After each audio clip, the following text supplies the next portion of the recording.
नमस्ते, मी अर्चना वत्सला Giridhar More, mission शून्य कचरा संकल्पना आणि शून्य कचरा मार्गदर्शक यशोदा पुणे.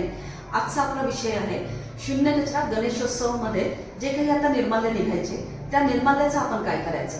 तर खऱ्या अर्थाने आता बघा किती छान हे फुलं दिसत आहे. आपण काय करतो, सगळे नदीमध्ये किंवा मग कचऱ्याच्या डस्टबिनमध्ये टाकतो. ह्या चांगल्या फुलाचं आपल्याला याचे अशा पाकळ्या करून घ्यायचे आहेत. या प्रकारच्या या पाकळ्या जमा होतात. 2-3 दिवस आपण छानपैकी घरामध्ये सुकवलं तर याप्रमाणे ते सुकलं जातं. त्याच्यानंतर आपण एका मिक्सरच्या डब्यामध्ये हे सगळं काही इथे टाकायचं आहे.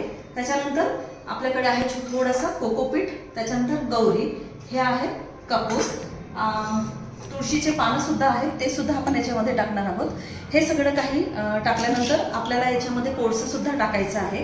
हा सगळं काही याच्यामध्ये टाकल्यानंतर या प्रकारचं तुम्हाला एक पीठ तयार करून मिळेल. हा पीठ आपण याप्रमाणे भिजत घेणार आहोत. याच्यामध्ये आपण जेव्हा भिजत घालतो तेव्हा थोडासा गुळ पाणी टाकत आहोत आणि थोडंसं आपण याच्यामध्ये गुळ पाणी टाकल्यानंतर हे सगळं काही असं पूर्णपणे भिजवून घ्यायचं आहे.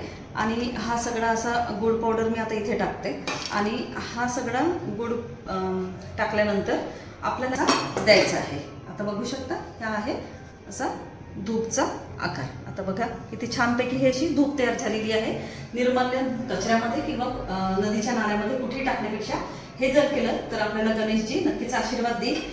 ही निर्माल्य धूप आपण कालच बनवून ठेवली होती आणि आता बघा आपण ही निर्माल्यची धूप किती सुंदर आता ही जळते आहे. तर मला असं वाटतं की याचे थोडेफार आपले पैसे पण वाचू शकतात आणि गणेशजी आता आपल्याला खऱ्या अर्थाने नक्कीच आशीर्वाद सुद्धा देणार आहे. बघा दिसतंय छानपैकी. तर सगळ्यांना माझी विनंती आहे की निर्माल्याचं धूप बनवा आणि गणेशजीचा आशीर्वाद घ्या. थँक्यू.